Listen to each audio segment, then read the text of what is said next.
عليكم، ازيكم يا بنات؟ عاملين ايه؟ النهارده هنكمل كتاب الطفل ذو العقل الكامل لدانيال سيجل. اتكلمنا قبل كده في الفصلين اللي فاتوا عن تقسيم المخ الايمن والايسر، وعن استراتيجيتين الاولانيين في الكتاب اللي هم التواصل ثم اعادة التوجيه، والاستراتيجية التانية اللي هي كانت سميها باسمها. النهاردة هنتكلم في الفصل الثالث، واللي هو هيتكلم اكتر عن التقسيم العلوي والسفلي للمخ.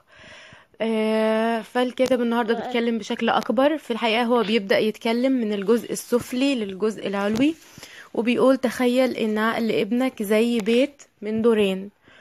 الدور الأول اللي هو الجزء السفلي ده مسؤول عن الحاجات الأساسية، وده بيتكون من جذع المخ والمنطقة الطرفية. وبيقول إن هو مسؤول عن الوظائف الأساسية زي إيه؟ زي التنفس، وعن الاستجابات والمحفزات الغريزية زي المواجهة أو الهروب، زي إنك مثلا تلاقي أسد قدامك، ففي الوقت ده أنت بتعمل إيه؟ أنت بتهرب. المسؤول عن الاستجابة الغريزية دي في الوقت ده إيه؟ اللي هو الجزء الأسفل من المخ، اللي هو الطابق الأولاني من البيت اللي احنا قلنا هنتخيل عقل الطفل كأنه بيت.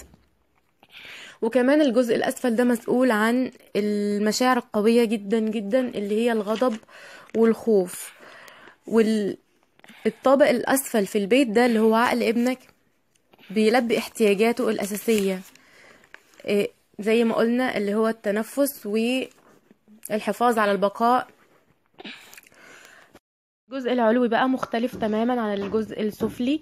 الجزء العلوي هو متطور أكتر، وبيديك نظرة متطورة، نظرة شاملة، وجهة نظر عامة عن حياتك وعالمك كله. بيتم فيه عمليات عقلية زي التفكير والتخيل والتخطيط.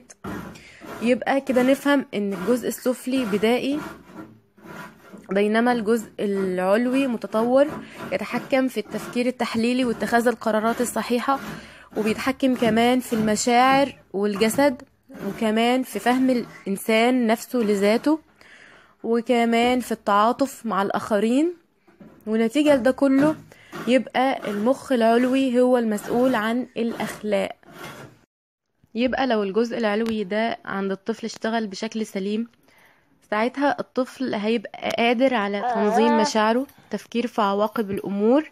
يعني لما يعمل حاجة يبقى قادر انه يفكر في نتائج الأمر اللي هو عمله ده، ان هو يفكر قبل ما يعمل الحاجة، ان هو يهتم بمشاعر الآخرين اللي حواليه نتيجة فعل الشيء اللي هو عايز يعمله ده. يبقى احنا كآباء عايزين الجزء العلوي ده يشتغل بشكل أفضل. كاتب بيقول ان الجزء العلوي ده بيشتغل بشكل أفضل لما يتكامل مع الجزء السفلي. طيب زي ما احنا قلنا، احنا تخيلنا عقل الطفل كأنه بيت من دورين. ينفع يبقى فيه بيت من دورين من غير سلالم تربط بين الدور السفلي والدور العلوي؟ فالكاتب هنا بيقول ان دور الأمهات والآباء ان هم يعملوا زي سلالم تخيلية تربط بين الجزء السفلي والجزء العلوي. طيب لما نبني السلالم دي بين الجزء السفلي والجزء العلوي، ايه اللي هيحصل؟ اللي هيحصل ان الجزء العلوي هيبقى ليه مراقبة على افعال الجزء السفلي، اللي اتفقنا ان هو بدائي، وبيتحكم في ايه؟ في الاستجابات والمحفزات والمشاعر القوية اللي هي زي الغضب والخوف. فلما بيحصل مراقبة من الجزء العلوي على الجزء السفلي، الجزء العلوي ساعتها يقدر يهدي من مشاعر الجزء السفلي، اللي هي زي ما احنا بنشوفها في نوبات الغضب بتاعة الجزء السفلي. احنا هنتكلم بعد كده بشكل مفصل جدا عن نوبات الغضب، والفرق بين نوبات الغضب اللي بتيجي من الجزء العلوي ونوبات الغضب اللي بتيجي من الجزء السفلي، وكل واحدة ليها تعامل خاص بيها. بس الكاتب هنا في اخر الجزء ده بينبه لحاجتين. بيقول ان انت ما تتخيلش ان ابنك مثلا ممكن يكون الجزء العلوي بتاعه بيشتغل بشكل افضل وهو متحكم في مشاعره والى اخره، ولكن برضو افتكر حاجتين. افتكر ان الجزء العلوي عند طفلك ده بيكون تحت الانشاء.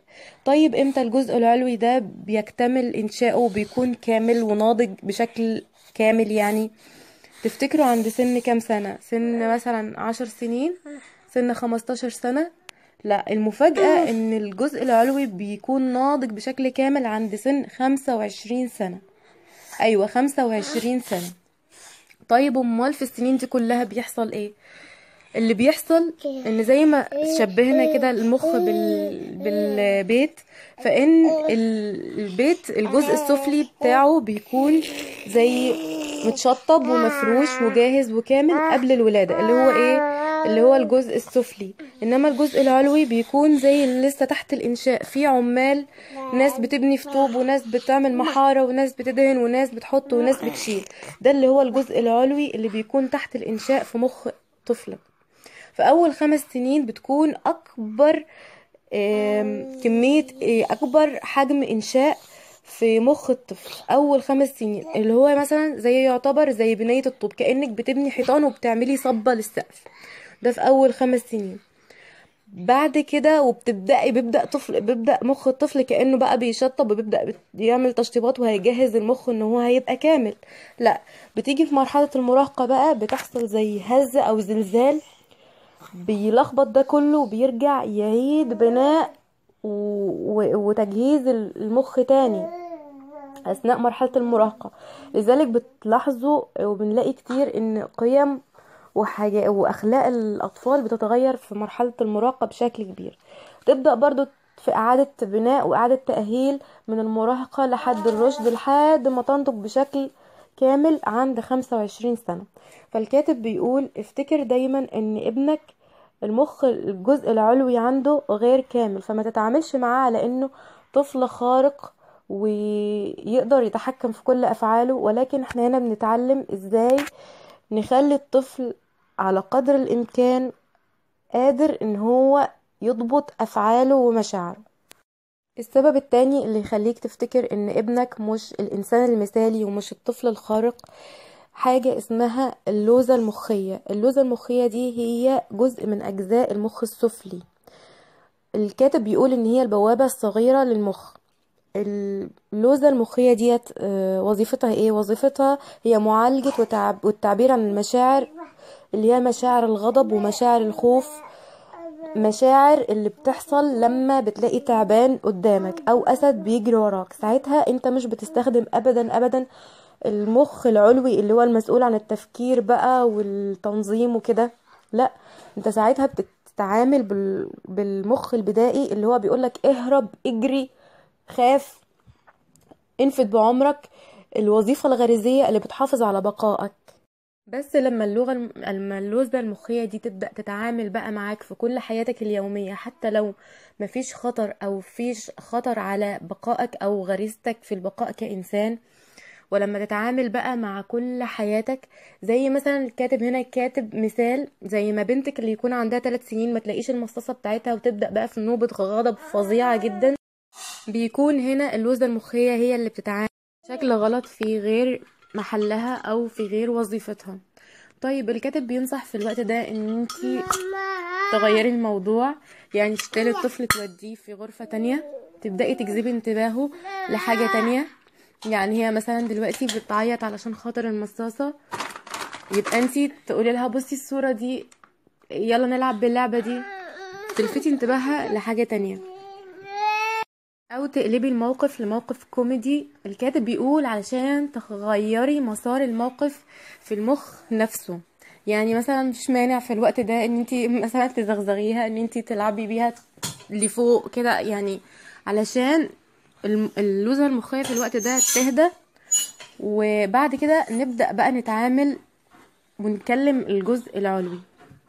ان شاء الله في المرات الجاية هنتكلم عن نوبات الغضب وانواعها وازاي نتعامل معاها، وامتى لازم نستخدم الحزم في التعامل معاها، وامتى لازم نستخدم حنية اكتر وتهدئة للطفل، امتى افرق ان ابني بيستخدمها كسلاح ضدي وامتى بيكون فعلا غصب عنه. ده في الفيديو الجاي ان شاء الله. اشوفكم ان شاء الله في الفيديو الجاي. السلام عليكم ورحمة الله وبركاته.